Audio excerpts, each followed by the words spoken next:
నమస్తే మేడం. నమస్తే అందరికీ అండి. నమస్కారం. ఇవాళ నమస్కారం.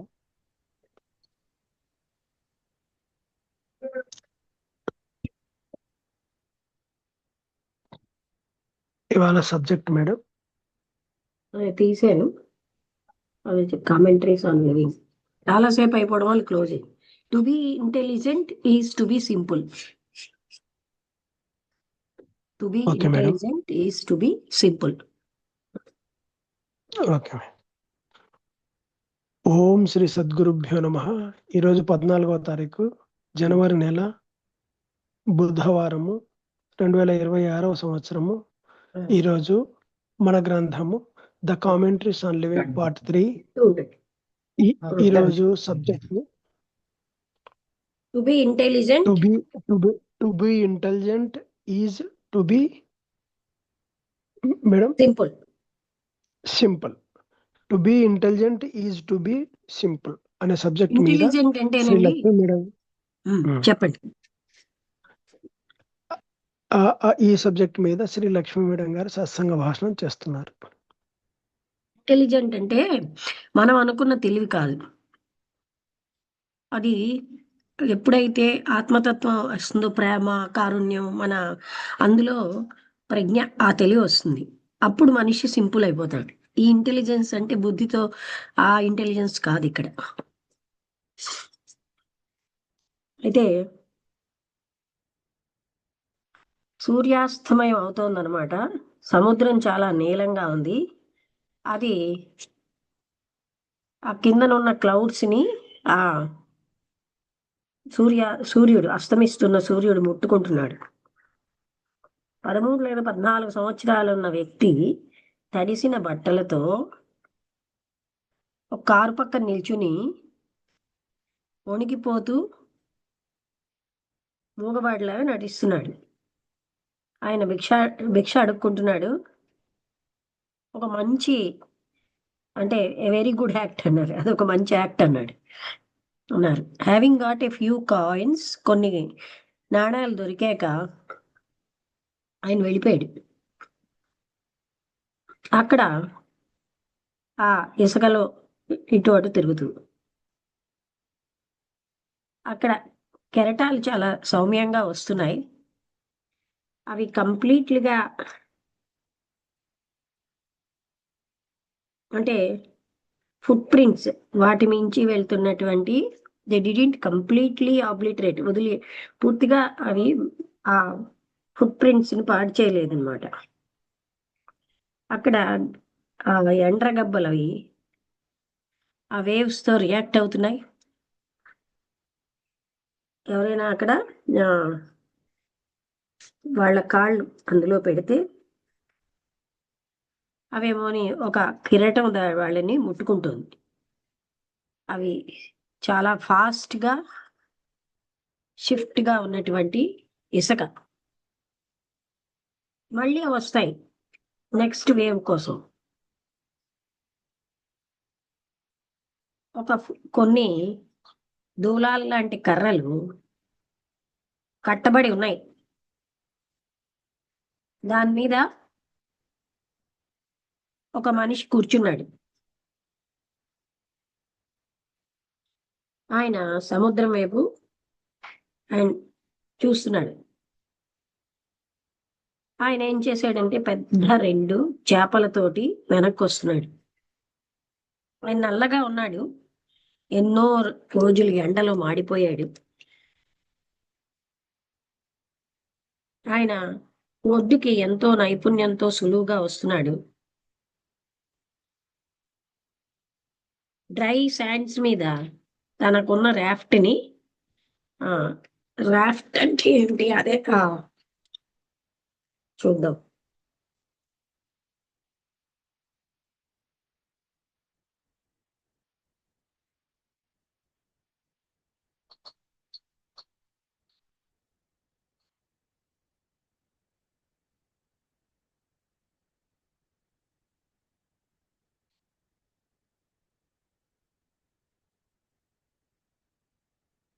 తెప్ప. ఆ తెప్పని, రాఫ్ట్ అంటే తెప్ప అనమాట. ఆ డ్రై శాండ్స్ లోకి తెచ్చాడు. ఆ టౌన్ కి దగ్గరలో ఉంది. అక్కడ భూమి ఆకాశాలు కలిసి ఉంచో అని కనిపిస్తున్న దగ్గర ఒక స్టీమర్ నిలబడి ఉంది. ఏది చలనం లేకుండా. ఒక మంచి గాలి, చిన్న గాలి అన్నది ఉత్తర దిశ నుంచి వస్తుంది. ఇది ఒక గంట సేపు ఎంతో సౌందర్యంతో నిశ్చలత్వంతో ఉంది. అందులో భూమి ఆ స్వర్గాలు కలిసిపోయినట్టున్నాయి. మీరు ఆ శాండ్ మీద కూర్చోవచ్చు. కూర్చుని అక్కడ కెరటాలు చూస్తే వస్తున్నవి పోతున్నవి అనంతంగా, అంతు లేకుండా వాటి యొక్క రిథమిక్ కదలిక అన్నది ఆ ల్యాండ్ నుంచి వస్తున్నది. నీ మైండ్ చాలా యాక్టివ్గా ఎలాయోగా ఉంది, రెస్ట్లెస్ గా లేదు. సముద్రం లాగా రెస్ట్లెస్ గా లేదు, అది లైవ్లీగా ఉంది. ఒక హొరైజన్ నుంచి ఇంకో దానికి వెళ్తుంది. దానికి ఎత్తు లోతు లేవు. అది దూరంగా లేదు, దగ్గరగా లేదు. అక్కడ సెంటర్ లేదు ఆ మెజర్ కొలవడానికి, మొత్తం అంతటిని కవర్ చేయడానికి. ఆ సముద్రము, ఆ ఆకాశము, ఆ భూమి ఇవన్నీ కూడా ఉన్నాయి, కానీ చూసేవాడు లేడు. అది ఎంతో విశాలమైన స్పేస్, కొలవలేనంత లైట్ గా. సూర్యాస్తమయం కాంతి అన్నది ఆ చెట్ల మీద పడింది. ఆ కాంతి విలేజ్ అంతాను వ్యాపించి ఆ నదికి ఆవల కూడా ఉంది. కానీ ఈ లైట్ ఎలాంటిదంటే ఎప్పటికీ అస్తమయం అవ్వదు, అది ఎప్పుడూ ప్రకాశిస్తూ ఉంటుంది. విచిత్రంగా అక్కడ నీడలు లేవు. మీ నీడ అన్నది ఏ భాగంలోని లేదు. మీరు నిద్రాణమై లేరు. మీ కళ్ళని మీరు మూసుకోలేదు, ఎందుకంటే ఆ నక్షత్రాలన్నీ కూడా ఇప్పుడు కనిపిస్తున్నాయి. మీరు కళ్ళు మూసుకున్నా కళ్ళు తెరిచి ఉన్నా ఆ లైట్ అనేది ఎప్పుడూ ఉంది. దాన్నేమోని ఏదో ఒక మందిరంలో బంధించలేము. ఒక ముగ్గురు పిల్లలకి తల్లి సింపుల్ గా, క్వైట్ గా ఇది అని ఆవిడ చెప్పలేనట్టుగా ఉన్నది. కానీ ఆవిడ కళ్ళు మాత్రం చాలా లైవ్లీగా, అంతా అబ్జర్వ్ చేస్తున్నట్టుగా చూస్తున్నారు. ఆవిడ మాట్లాడుతూ ఉంటే ఆవిడకి భయంతో ఉన్న సిగ్గు అదృశ్యం అయిపోయింది. కానీ ఆవిడ చాలా క్వైట్ గా అన్ని గమనిస్తున్నారు. ఆమె పెద్ద కొడుకు విదేశాల్లో చదువుకుంటున్నాడు. ఇప్పుడు ఆయన ఒక ఎలక్ట్రానిక్ ఇంజనీర్ గా పనిచేస్తున్నాడు. రెండో వాడు మంచి జాబ్ ఉంది, ఒక టెక్స్టైల్ ఫ్యాక్టరీ. చిన్నవాడు అందరికంటే కాలేజ్ ఎడ్యుకేషన్ ఇప్పుడే ముగించాడు. వాళ్ళందరూ మంచి అబ్బాయిలే అని అన్నారు ఆవిడ. వాళ్ళంటే ఆమె గర్వంతో ఉంది. వాళ్ళ తండ్రిని వాళ్ళు కోల్పోయారు కొన్ని సంవత్సరాల క్రింద. కానీ ఆయన ఏం చూశారంటే వాళ్ళకి మంచి చదువు రావాలని, వాళ్ళంతటి వాళ్ళు సపోర్టింగ్ గా ఉండగలగాలి, సెల్ఫ్ సపోర్టింగ్ గా అని చూశారు. ఆయనకు ఉన్న ఆ కొంత కూడా ఆవిడకని వదిలేశారు. ఆవిడకి ఇప్పుడు ఏది అవసరం లేదు, ఎందుకంటే ఆవిడ కోరికలు చాలా తక్కువగా ఉన్నాయి. ఇప్పుడు ఆవిడ మాట్లాడడం మానేశారు. ఆవిడ మాట్లాడడం కష్టంగా ఫీల్ అవుతున్నారు, ఆవిడ మైండ్ లో ఉన్నది చెప్పడానికి. ఆవిడ ఏమిటి మాట్లాడాలనుకుంటున్నారో సెన్స్ చేసి నేను సంకోచంగా ప్రశ్నించాను, మీకు మీ పిల్లలంటే ప్రేమ ఉందా అని అని ప్రశ్నించాను. అఫ్ కోర్స్ నాకుంది అని ఆవిడ చెప్పారు. అంటూ ఎంతో సంతోషంగా మళ్ళీ మొదలెట్టారు.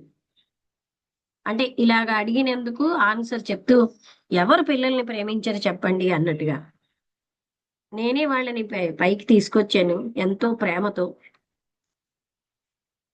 ఈ సంవత్సరాలన్నీ కూడా వాళ్ళ యొక్క రావడాలు వెళ్ళడాలతోటే అయింది. వాళ్ళ దుఃఖాలు ఆనందాలు మిగతా ఎన్నో విషయాలు ఒక మదర్ కేర్ చేసే వాటితో అయింది. వాళ్ళు చాలా మంచి పిల్లలు, నాతో బాగా ఉంటారు. వాళ్ళు చదువులు బాగా చదివారు. వాళ్ళు జీవితంలో మార్గాన్ని వెతుక్కుంటున్నారు.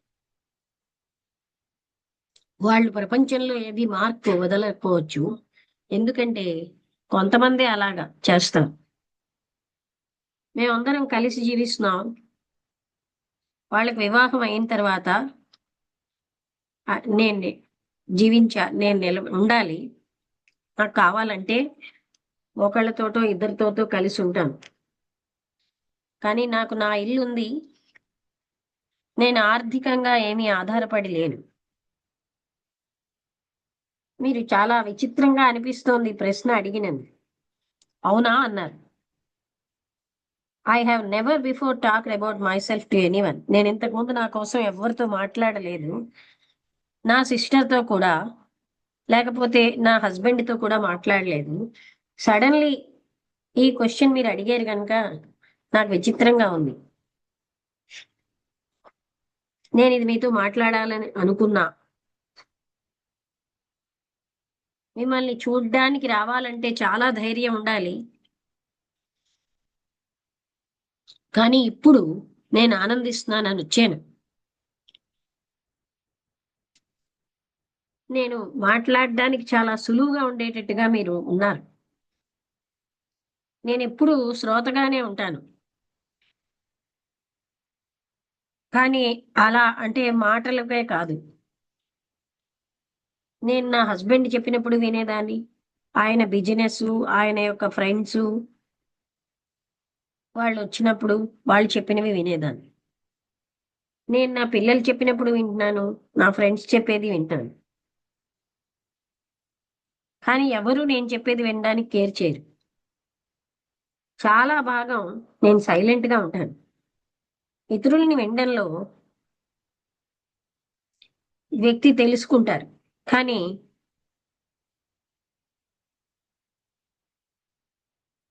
తనకి తెలియందేది ఎవరు వినరు. మ- మగవాళ్ళు కూడా స్త్రీలలాగే ఎంతో వృధా సంభాషణ చేస్తారు. అంతేకాకుండా వాళ్ళ జాబ్స్ మీద కంప్లైంట్ ఇస్తారు. అంటే ఈ జాబ్ ఇలా ఉంది అలా ఉందని, వాళ్ళకి జీతం బాగాలేదని. కొంతమంది ఏమో ప్రమోషన్ వస్తుందని, ఆ ఇతరులేమో సంఘ సంస్కరణ కోసం, విలేజ్ వర్క్ అని, లేకపోతే గురువు గారు ఏం చెప్పారు ఇవి మాట్లాడతారు. నేను అందరినీ విన్నాను. నా హృదయాన్ని ఎవరితో నేను తెరవలేదు. కొంతమంది చాలా తెలివితేటలతో ఉంటారు. కొంతమంది మూర్ఖంగా ఉంటారు. నాకంటే చాలా విషయాల్లో నాకంటే వాళ్ళు ఎవరు భిన్నంగా లేరు. నాకు మ్యూజిక్ అంటే ఇష్టం. వేరే రకమైన చెవితో నేను వింటాను. అంటే ఏంటి వేరే రకమైన అంతర్దృష్టిలో నేను ఎవరినైనా వింటూ ఉంటాను. లేకపోతే ఎవరో ఒకరిని చెప్పేది వింటూనే ఉంటాను అన్ని సమయాల్లో. ఇంకా అంతేకాకుండా నన్ను ఎక్కువగా ఉన్నత స్థాయికి తీసుకొచ్చేవి వింటాను. నేను దానికోసం మాట్లాడొచ్చా? మీరు అందుకే కదా ఇక్కడ ఉన్నది. అవును, నేను 45 సంవత్సరాల దగ్గరికి వచ్చాను. నా సమయంలో చాలా సంవత్సరాలు ఇతరులతోనే నేను ఆక్యుపై అయిపోయాను. నేను 1001 విషయాలతో బిజీగా ఉన్నాను, రోజు రాత్రి పగలు కూడా. నా భర్త ప్రతిరోజు నేను అలా బిజీగానే ఉండేదాన్ని. నా భర్త చనిపోయాక 5 సంవత్సరాల కింద నుంచి చనిపోయారు. అప్పటి నుంచి పిల్లలతో ఆక్యుపై అయిపోయింది. ఇప్పుడు ఒక విచిత్రమైన మార్గం, నా అంతటి నేనుగా వస్తున్నాను. మా సిస్టర్ ఇన్లా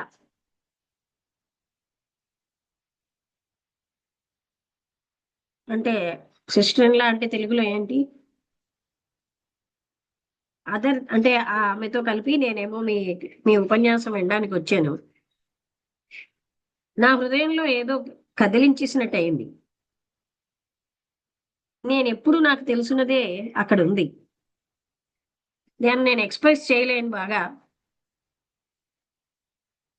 నేను చెప్పదలుచుకున్నది ఏదో మీకు అవగాహన అయ్యి ఉంటుంది. నేను మీకు సహాయం చేయనా? అవును, మీరు చేయగలరు. సింపుల్ గా ఉండడం చిట్ట చివరి వరకు చాలా కష్టమే. మనం ఏదో అనుభవిస్తూ ఉంటాం సింపుల్ గా, కానీ అది వెంటనే కాంప్లికేట్ అయిపోతుంది. అది ఒరిజినల్ సింప్లిసిటీలో ఉంచుకోవడం చాలా కష్టంగా ఉంటుంది. ఇది మీరు ఫీల్ అవుతున్నారా? ఒక రకంగా అలాగే ఉంది.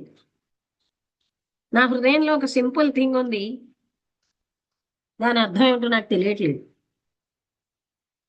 మీరేమన్నారు? మీ పిల్లల్ని మీరు ప్రేమిస్తున్నారన్నారు.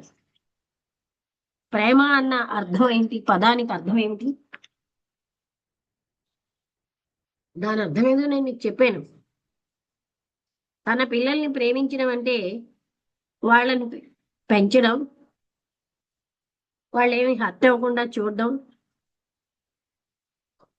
వాళ్ళు ఏమి ఎక్కువ తప్పులు చేయకుండా చూడటం, ఒక గుడ్ జాబ్కి వాళ్ళని సంసిద్ధులుగా చేయడం, వాళ్ళు సంతోషంగా వివాహం చేసుకునేటట్టు చేయడం మొదలైనవి. అంతేనా? తల్లి అంతకంటే, ఏ తల్లైనా అంతకంటే ఎక్కువ ఏం చేయగలదు? మీ ప్రేమ మీ పిల్లల కోసం మీ జీవితం అంతా నిండిపోయిందా? ఒక భాగమే నిండిందా? అంటే మీ జీవితం అంతా మీ పిల్లల కోసం ప్రేమతోటి నిండిపోయి ఉందా, లేదా మీలో ఒక భాగమే దాంతో నిండిందా? కాదు. నేను ప్రేమిస్తున్నాను, అది నా హృదయాన్ని పూర్తిగా, నా మొత్తం జీవితాన్ని నిండలేదు. సంబంధ బాంధవ్యాలు నా భర్తతో వేరేగా ఉండేవి. ఆయన నా జీవితాన్ని పరిపూర్ణం చేసి ఉండొచ్చు, కానీ చిల్డ్రన్ చేయలేకపోతున్నారు.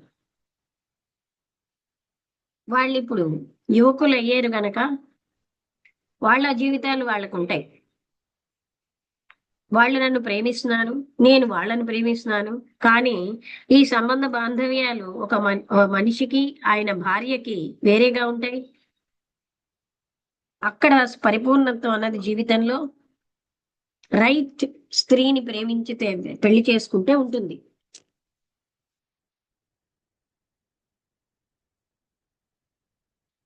మీరు ఎప్పుడు కూడా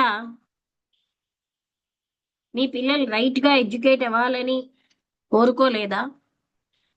దానివల్ల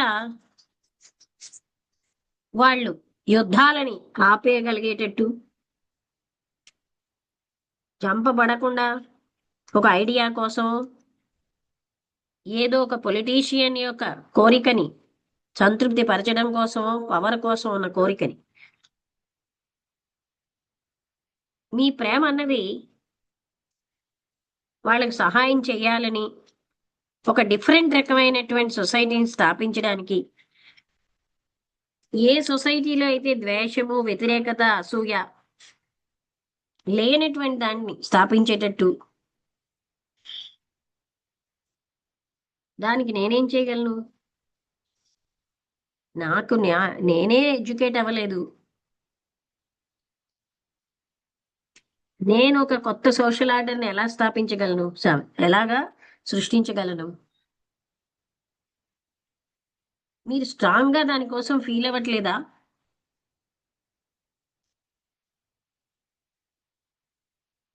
నేనేం ఫీల్ అవ్వట్లేదు. అసలు మనం దేనికోసమైనా స్ట్రాంగ్ గా ఫీల్ అవుతున్నావా?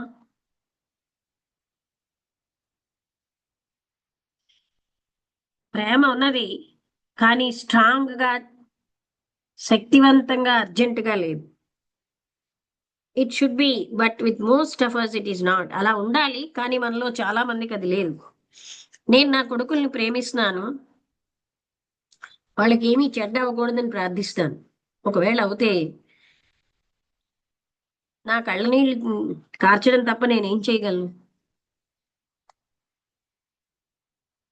మీకే ప్రేమ ఉంటే మీరు యాక్ట్ చేసేటట్టుగా చెయ్యదా? అసూయ ద్వేషంలాగే చాలా బలంగా,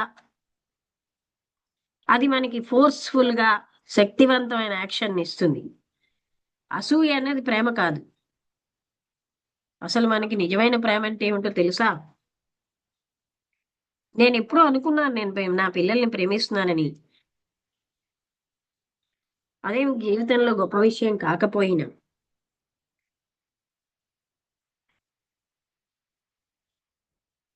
మీ పిల్లల కంటే, పిల్లలకి మీ మీ పిల్లల మీద ఉన్న ప్రేమ కంటే ఇంకా గొప్పదైన ప్రేమ ఏదైనా ఉందా?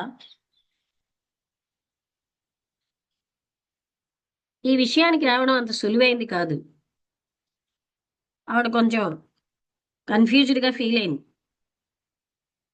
కొంతకాలం మాట్లాడలేదు. ఇద్దరం మాట్లాడకుండా కూర్చున్నాం. ఆవిడేమో ఇప్పుడు నెమ్మదిగా చెప్పింది, నిజంగా నేను ప్రేమించట్లేదు. నేనంత లోతుగా ఈ దేనికోసం ఫీల్ అవ్వలేదు. నాకు చాలా అసూయ, అది నాకు స్ట్రాంగ్ ఫీలింగ్ ఉంటుంది. అది నా హృదయాన్ని దొలిచేస్తోంది. అది నన్ను చాలా హింసాత్మకంగా తయారు చేస్తోంది. నేను ఏడిచాను, ఎన్నో సీన్స్ చేశాను. ఒకసారి భగవాన్ నన్ను రక్షించని ఐ స్ట్రక్ అంటే అతనుండి నేను అంత గట్టిగా ఉన్నాను. అదంతా ఇప్పుడు అయిపోయింది. సెక్షువల్ కోరిక అనేది చాలా స్ట్రాంగ్ గా ఉంది, కానీ ప్రతి బేబీ పుట్టాక అది తగ్గిపోయింది. ఇప్పుడు నాకు సంపూర్ణంగా పోయింది. నా ఫీలింగ్ నా పిల్లల కోసం ఎంత ఉండాలో అంత లేదు. నేనేది స్ట్రాంగ్ గా ఫీల్ అవ్వలేదు, ఒక్క అసూయ సెక్స్ తప్ప. అవేమి ఎంతో దూరం వెళ్ళవు. డజ్ ఇట్ అన్నాను, కానీ ఎంతో దూరం వెళ్ళవు. అయితే ప్రేమ అంటే ఏమిటి? బంధమా? అసూయ? ద్వేషమా? దాన్నే నేను ప్రేమ అనుకుంటున్నాను, సెక్షువల్ రిలేషన్షిప్ ని. కానీ ఇప్పుడు నేను చూస్తున్నది ఏంటంటే, ఈ లైంగికమైన ఈ సంబంధం జీవితంలో చాలా చిన్న భాగమే. అంటే వెరీ స్మాల్ పార్ట్ ఆఫ్ ఏ, అంటే పెద్ద పెద్ద విషయాల దగ్గర ఇది చిన్నదే. ఎంతో పెద్ద విషయం నాకు తెలియదు. అందుకోసమే సెక్స్ అన్నది నాకు చాలా చాలా ముఖ్యమైపోయింది కొంతకాలం. అది పోయాక నేనేం ఆలోచిస్తున్నానంటే, నేను నా పిల్లల్ని ప్రేమిస్తున్నానని. కానీ యథార్థం ఏమిటంటే,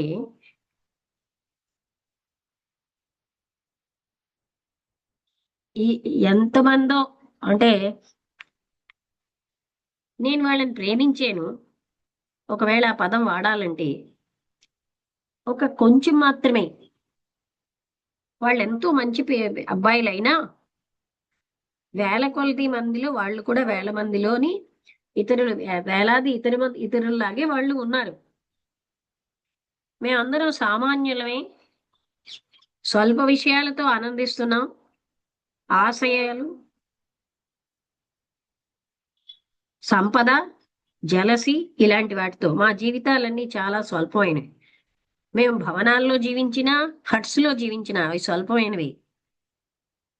ఇది అంతా నాకు క్లియర్ గా ఉంది ఇప్పుడు.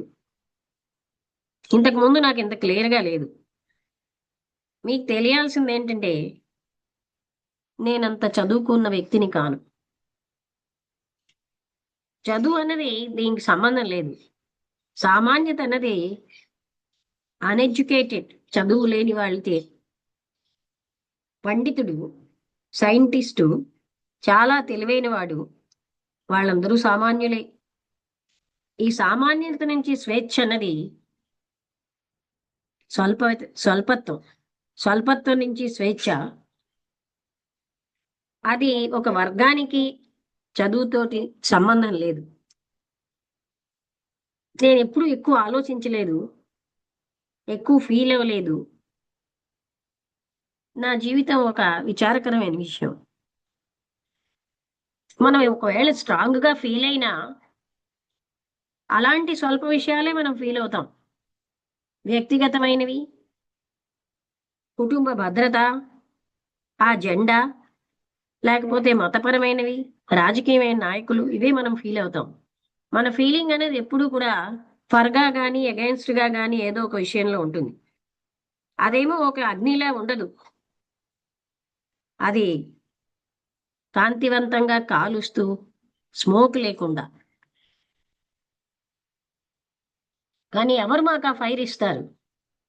ఇంకొకళ్ళ మీద ఆధారపడడం, ఒక గురువుని కోసం వెతకడం, ఒక నాయకుడి కోసం వెతకడం, మీ మీ యొక్క ఏకాంతాన్ని తీసేసుకోవడమే.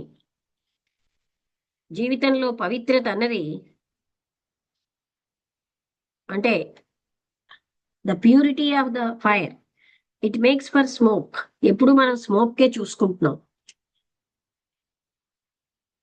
ఒకవేళ మనం హెల్ప్ కోసం అడగకపోతే మనలో ఫైర్ అన్నది బిగిన్ అవ్వాలి కదా. అంటే if we are not to ask for help, we must have the fire to begin with. మనం హెల్ప్ కోసం అడగకపోతే ఆ ఫైర్ మనలో స్టార్ట్ అవ్వడానికి అవసరమే కదా అన్న. కాదు, నాట్ ఎట్ ఆల్. ప్రారంభంలో ఫైర్ అన్నది అక్కడ లేదు, దాన్ని మనమే పోషించాలి. అక్కడ భద్రత, ఏ కేర్, అలాగే వైజ్ గా దాన్ని పక్కన పెట్టేస్తున్నాం.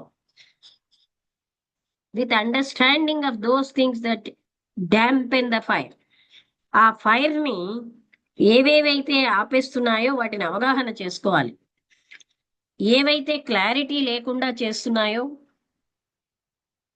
ఆ ఫ్లేమ్ ని తెలుసుకోవడానికి అవన్నిటిని అవగాహన చేసుకోవాలి.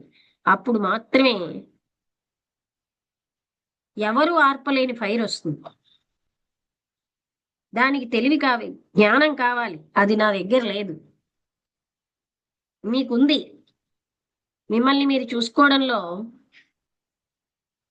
మీ జీవితం ఎంత చిన్నదో తెలుస్తుంది. మీ జీవితం ఎంతో చిన్నది కదా, మీరు ఎంత తక్కువ ప్రేమిస్తున్నారు.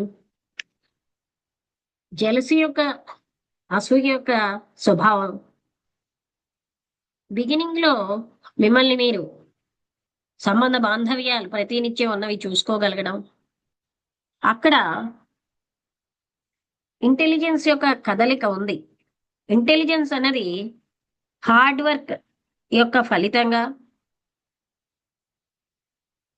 వేగమైన అవగాహనతో సూక్ష్మతరమైన ట్రిక్స్ ని, మనస్సు యొక్క ట్రిక్స్ ని అవగాహన చేసుకోవడం, ఫ్యాక్ట్ ని ఫేస్ చేయడం, క్లియర్ థింకింగ్, ఏ రకమైన నమ్మకాలు లేకుండా, ముగింపులు లేకుండా. అగ్నిని, ఇంటెలిజెన్స్ అనే అగ్నిని వెలిగించాలంటే, దాన్ని వెలిగించి దాన్ని లైవ్ గా ఉంచుకోవాలంటే అలర్ట్నెస్ అన్నది, గొప్ప సింప్లిసిటీ అవసరం. నాకు ఇంటెలిజెన్స్ అని చెప్పడం మీరు చాలా దయతో చెప్పారు, కానీ నాకు నిజంగా ఉందా అని ఆవిడ అన్నారు. అది ఎంక్వైరీ చేయడం చాలా అవసరమే. మీకుంది మీకు లేదు అని నమ్మకాలు పెట్టుకున్న కంటే, నాకు ఇంటెలిజెన్స్ ఉందా అని ఎంక్వైరీవే ఇంటెలిజెన్స్ కి బిగినింగ్. రైట్ గా క్వశ్చన్ చేసుకోవడమే వల్లే ఇంటెలిజెన్స్ ఆరంభం అవుతుంది.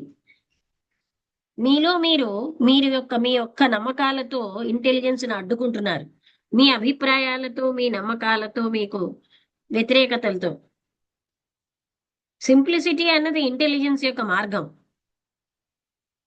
సింప్లిసిటీని చూపెట్టుకోవడం కాదు, బాహ్యమైనటువంటి విషయాలలో, ప్రవర్తనలో అంతర్గతమైనటువంటి ఇన్వార్డ్ నాన్ బీయింగ్ యొక్క అదే సింప్లిసిటీ. మీరు ఎప్పుడైతే ఐ నో అంటున్నారో మీరు నాన్ ఇంటెలిజెన్స్ అన్న మార్గంలోకి వచ్చారు. మీరు ఎప్పుడైతే నాకేం తెలియదు అంటున్నారో అంటే అర్థం ఏమిటంటే మీరు ఆల్రెడీ ఆ ఇంటెలిజెన్స్ మార్గంలో ఉన్నారు. వ్యక్తికి ఎప్పుడైతే ఒక వ్యక్తికి ఏమీ తెలియదో ఆయన వింటాడు, చూస్తాడు, ఎంక్వైరీ చేస్తాడు. తెలుసుకోవడం అన్నది పోగు చేసుకోవడం. ఎవరైతే పోగు చేసుకుంటున్నారో వాళ్ళకి ఎప్పటికీ తెలియదు. ఆయన ఎప్పుడు ఇంటెలిజెంట్ అవ్వడు.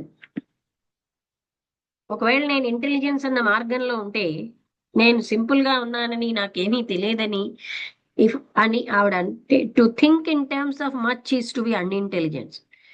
అంటే ఎక్కువ అలాంటి ఆలోచించడమే తెలివి లేనితనం. ఈ ఎక్కువ అన్నది సాపేక్షమైన పదం. ఈ పోలిక అన్నది పోగు చేసుకోవడం మీద ఆధారపడి ఉంటుంది. అవునవును, అది నేను చూడగలుగుతున్నాను. నేను చెప్తున్నట్టుగా ఎవరైనా ఇంటెలిజెన్స్ మార్గంలో ఉన్నారు అంటే ఆయన సింపుల్ గా ఉన్నాడని, ఆయనకి ఏమీ తెలియదని. అప్పుడు ఇంటెలిజెన్స్ అన్నది అజ్ఞానానికి దారితీస్తుంది. అంటే ఒక వ్యక్తికి ఏమీ తెలియదన్నాడనో, లేకపోతే ఆయన సింపుల్ గా ఉన్నంత మాత్రంలో అది ఆయన ఇంటెలిజెంట్ అని చెప్పలేం. అది అజ్ఞానానికి దారితీస్తుంది. అజ్ఞానం అన్నది ఒక విషయం, నాకేమీ తెలియదు అన్నది వేరొక విషయం. ఈ రెండు కనెక్ట్ అయి లేవు. మీకు బాగా ఎన్నో తెలిసి ఉండొచ్చు, క్లెవర్ గా ఉండొచ్చు, నైపుణ్యంతో ఉండొచ్చు, టాలెంటెడ్ గా ఉండొచ్చు, అయినా మీరు అజ్ఞానంగా ఉండొచ్చు. ఇగ్నోరెన్స్, అజ్ఞానం అన్నది సెల్ఫ్ నాలెడ్జ్ లేకపోతే వస్తుంది. ఇగ్నోరెంట్ మ్యాన్, అజ్ఞాని, ఆయన తన కోసం తనకి తెలియదు. ఆయనకి తన యొక్క మోసాలు, గొప్పలు, అసూయలు మొదలైనవి తెలియవు. ఈ సెల్ఫ్ నాలెడ్జ్ అన్నది స్వేచ్ఛ.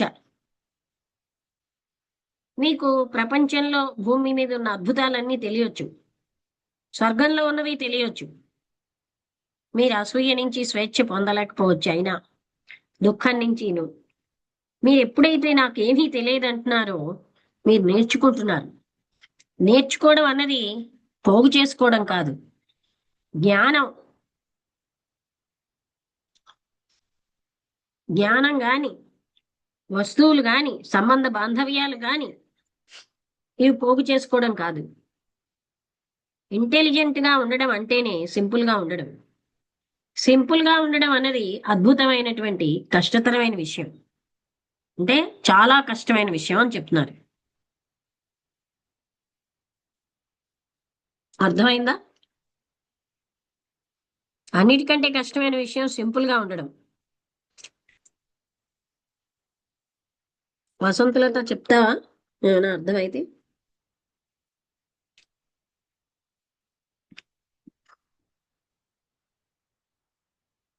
చూసారా, ఎన్నో తెలిసి అజ్ఞానంగా ఉండొచ్చు అన్న మాట మనం చదువుకున్న వాళ్ళందరినీ చూస్తూ ఉంటే అర్థమవుతుంది.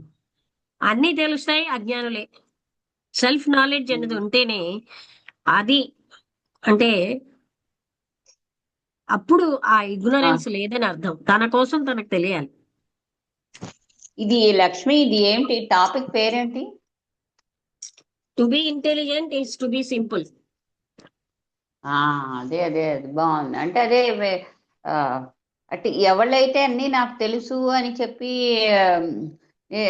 అనుకుంటారో వాళ్ళే అజ్ఞాని. అంటే ఎంక్వైరీ చేస్తున్న వాళ్ళు ఇప్పుడు ఉన్నారు కదా, మొదట్లో చాలా హంబుల్గా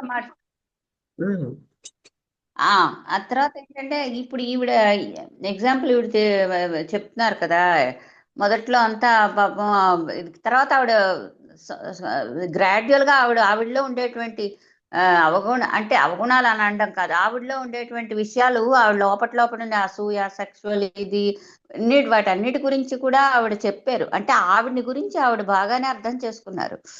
ఆ తర్వాత నాకేం తెలియదు